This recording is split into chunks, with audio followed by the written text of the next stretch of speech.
All right, it's time to finally change the oil in this thing. Welcome back. I'm James, and I'm bringing this completely flooded Catalina 30 back from the dead. Now that I have most of the water out of the inside, it's time to turn my attention to the engine and see if we can finally get this thing running. But you won't believe what I find when I look inside the engine compartment. This is the Catalina Project. This is an outboard motor oil extractor I found in the dock box. I'm not absolutely sure, but I'm guessing that this little hose right here is the oil extraction hose that runs down to the oil pan. That's not really how it's supposed to go. I think it's supposed to go down the dipstick hole, but I don't know. Seems like this is a perfectly acceptable way to do this. Plug that guy in there. I feel like an old-timey prospector pumping one of those railway cars. This oil looks pretty good. It doesn't look like water made it in the oil pan. I won't know until I really pop this little canister open, but so far everything looks all right. All the cushions are off the boat. All the storage areas are opened up. I sprayed everything with a little bit of bleach, and it's making a big difference with the smell. Everything's for the most part pretty dry in here. So that's progress for sure. Oh, hello. Ugh. Gross.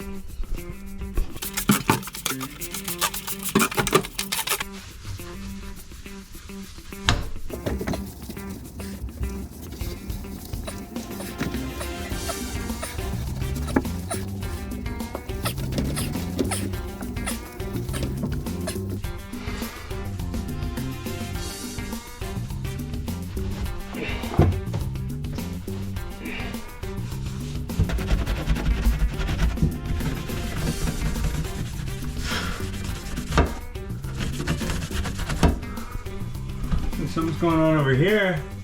I think we hit the bottom. Nice. All right, back to scrubbing.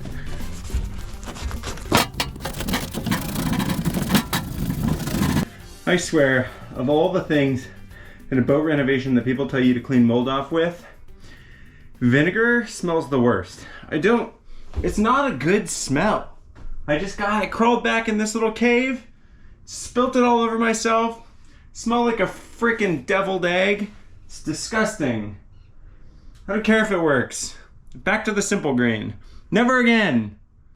It was at that moment, at the height of my ranting about the smell of vinegar on the boat, that I started removing what I assumed was the oil filter. But it turns out that's not the oil filter, that's the fuel filter, which I would have realized if I had paused for even 15 seconds to think about what I was doing.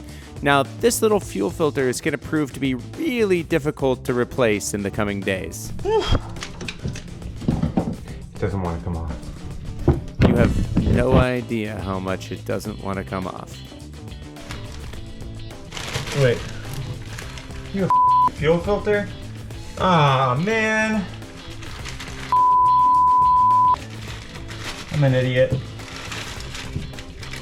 I realized that my dream of trying to get the engine started for the first time was no longer possible since I crushed the fuel filter like a soda can, so I headed home and checked on the cushions that I'd had in the backyard and figured I'd wait for another day.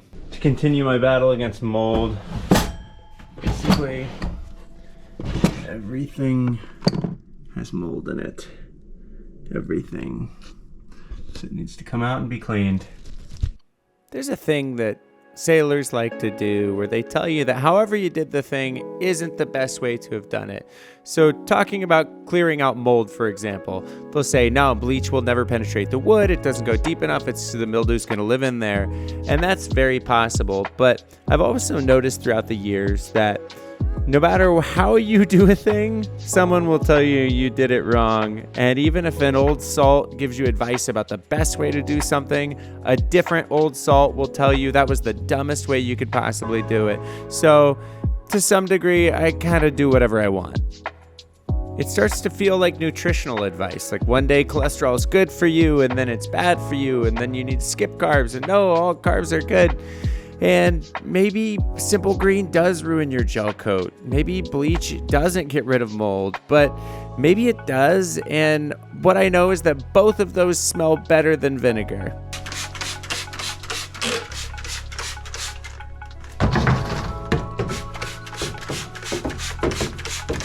I took a break from spraying the boat down with bleach to spray the boat down with WD-40 instead. And I had suspected that maybe the starter and the alternator wouldn't look very good because they had been so close to / in water for an undetermined amount of time. But I had no idea how bad they were actually going to look. It took me a while to get the starter out because, like most engines on a sailboat, everything's completely buried and it feels impossible to get to most nuts and bolts. Yeah, there's no way this thing is going to start a boat. Not pictured is the week that went by while I tried to find any sort of fuel filter that was going to fit this thing and be the actual correct filter. Way harder than I would have expected. But I did get a filter along with the new starter installed, and I'm ready to roll. All right, so new fuel filter's on. The oil's been changed, new oil filter's on.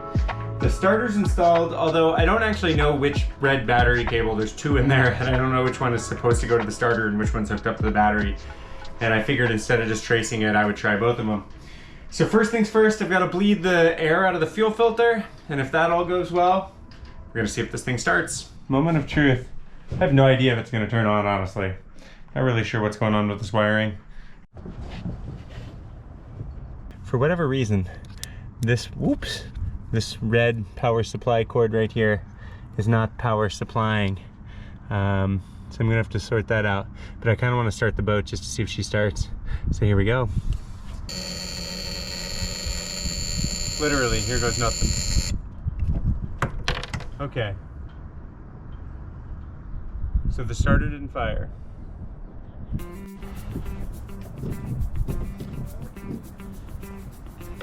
My hands are disgusting. I was just telling him about your project. Yeah, It's so exciting. Dude. it's coming along. I love a good project. Hopefully, I mean, if the engine starts, then I'll be stoked. Yeah, right? Kind of close. I was not able to get the boat running. So to console myself, I spent time cleaning up the boat, putting away all my tools, and trying to get everything feeling good inside, even though the engine wouldn't run and it was really starting to tick me off. Join me next time while I try and finally get the engine started and figure out what's going on with it and get this boat more organized and ready for its trip down to Catalina.